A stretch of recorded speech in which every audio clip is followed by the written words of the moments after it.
Que el Señor esté con todos ustedes.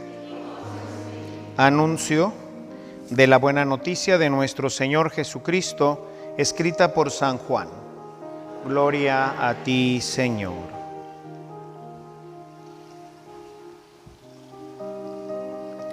En aquel tiempo, Jesús dijo a la multitud: Yo soy el pan de la vida. El que viene a mí no tendrá hambre, y el que cree en mí nunca tendrá sed.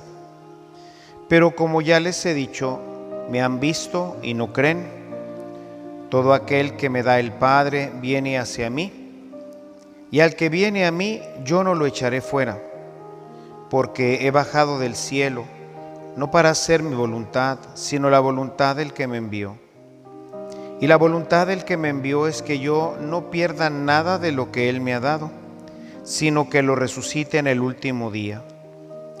La voluntad de mi Padre consiste en que todo el que vea al Hijo y que crea en Él tenga vida eterna, y yo lo resucite en el último día. Palabra del Señor.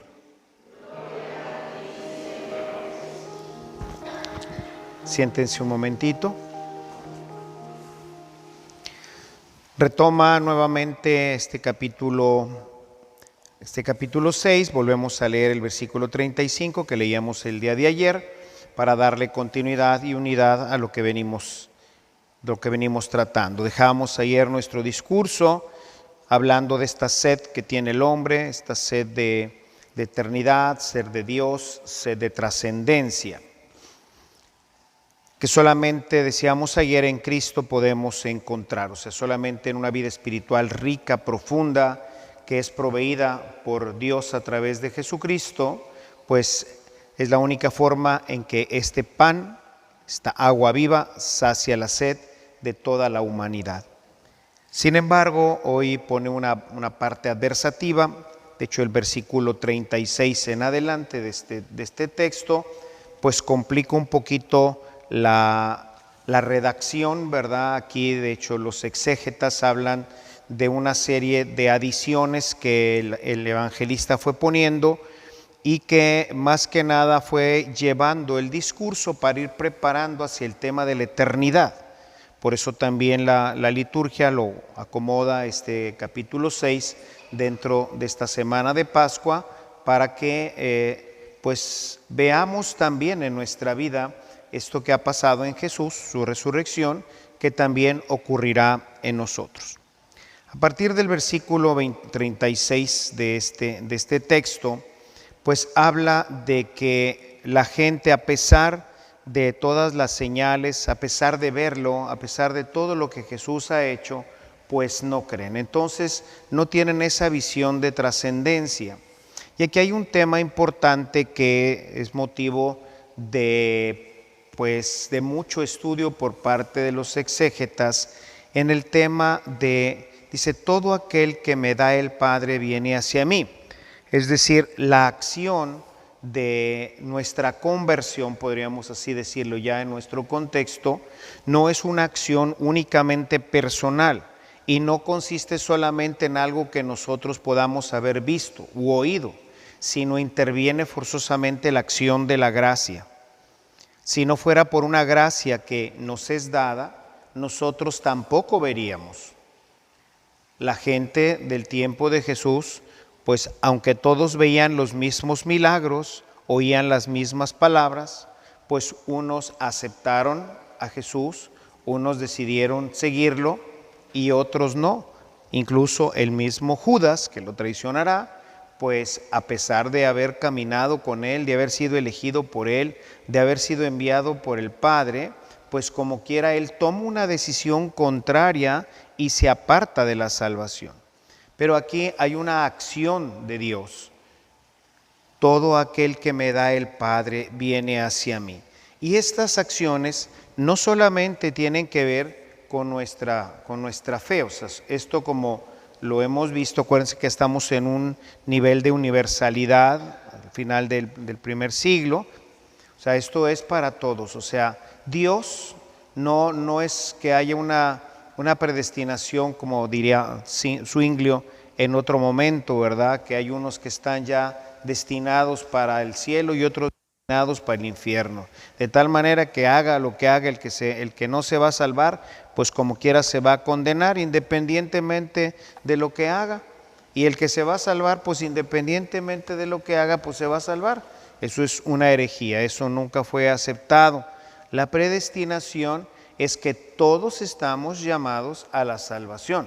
Recuerden lo que después ya en la teología de Pablo va a decirle a Timoteo, 1 Timoteo 2:4, Dios quiere que todos los hombres se salven. Esa es la voluntad de Dios. ¿Cuáles hombres? Todos. Chinos, japoneses, árabes, americanos, todos los hombres. Todos estamos llamados a la salvación. Todos vamos a recibir de diferente forma gracias especiales del Padre, la invitación a seguirle. Esa invitación la recibieron también los indios Puca Puca antes de que Jesús viniera aquí. Es una invitación a buscar la trascendencia, a buscar a Dios, a buscar la vida espiritual, a saciar con el agua viva esa hambre, esa necesidad de trascendencia. Desafortunadamente hoy, como pasaba en tiempos de Jesús, el hombre, lo veíamos el día de ayer, se va quedando solamente en las cosas, en los ritos. Ya no busca a Dios, sino quiere saciar esa sed a través de cosas materiales, a través incluso de situaciones religiosas, pero que no lo sacian. Y entonces por eso busca otras cosas. Y finalmente abandona también la vida religiosa, como pasa hoy en nuestros días. Siendo en México, pues, más de 80% de cristianos, pues no solamente las iglesias católicas están vacías, sino también las protestantes. O sea, el mundo hoy ha abandonado a Dios. Y aún los que vienen a misa, pues únicamente se conforman con la parte, pues, religiosa. Dios nos llama, Dios nos invita, nos da muchos signos, muchos elementos. Unos de ellos, pues, son precisamente las iglesias, el culto. Todo esto son elementos para llamarnos. Pero no nos podemos quedar ahí. Tenemos que responder a este llamado. Y por eso dice Jesús, y todo el que me da yo no lo rechazo. El Señor no rechaza a nadie, absolutamente a nadie. Él quiere que todos los hombres se salven. Y entra ya al discurso de la salvación como resurrección. O sea, porque finalmente, si no resucitamos, si la salvación, ¿qué significa la salvación? ¿Qué significa estar salvado? ¿A qué vino Jesús? Dice, la voluntad de mi Padre, y así termina esta sección que les digo, tiene pues muchos elementos aquí complicados en la exégesis, pero viéndolo de una manera más simple y viéndolo todo en un contexto, porque ya ven que los exégetas se van así por palabritas y luego se enreda ahí un poco el asunto, pero dice, la voluntad de mi Padre consiste en que todo el que vea al Hijo y que crea en Él, o sea, que entre en esta relación, tenga vida eterna y yo lo resucite. ¿Sí? O sea, son los elementos centrales de la salvación. La salvación consiste en la vida eterna, o sea que no nos vamos a quedar aquí en este mundo en un montón de tierra de huesos secos, sino que estamos llamados a resucitar. Y esta acción es la acción que va a hacer Jesús. Para esto vino, para esto se presenta, para avisarnos que este es el proyecto de Dios. Pero necesitamos, como lo decíamos el día de ayer, responder. ¿Sí? El que viene a mí, yo no lo rechazaré. Ha sido enviado por el Padre. Y el Padre nos ha enviado a través de muchos elementos y de muchos signos. Pero a veces, pues, nos quedamos solamente en la parte cultural, nos quedamos en la parte, pues, simple, que no profundiza el alma, que no nos lleva a tener relación, y por eso seguimos sedientos y hambrientos. Y por eso, pues, aunque la voluntad de Dios es que todos seamos resucitados por Cristo, pues, quién sabe al final cuántos verdaderamente lo serán. Busquemos primeramente nosotros responder y saber que si estamos aquí en misa, tenemos que agradecérselo a Dios. Dios es el que te ha traído a misa. Dios es el que te ha llevado a creer lo que ya ahorita crees. Si ya tienes una relación fuerte con el Señor Jesús, agradéceselo al Señor, porque es una obra del Padre también.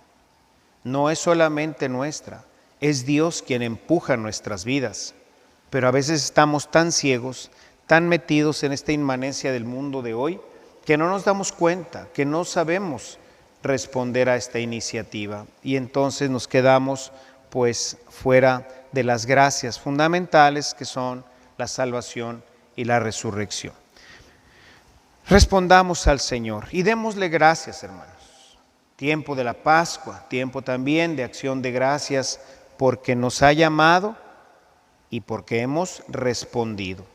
Ambas acciones son un impulso de la gracia, de esta gracia universal que Dios derrama sobre todo hombre, pero que muchas veces o no escucha la palabra, ¿verdad? O escuchándola, como pasa en este texto, ustedes me ven, ya me vieron, ya me escucharon, pero no me hacen caso y no creen. Y al no creer, nuestra vida pues toma un derrotero completamente opuesto a la salvación del Señor.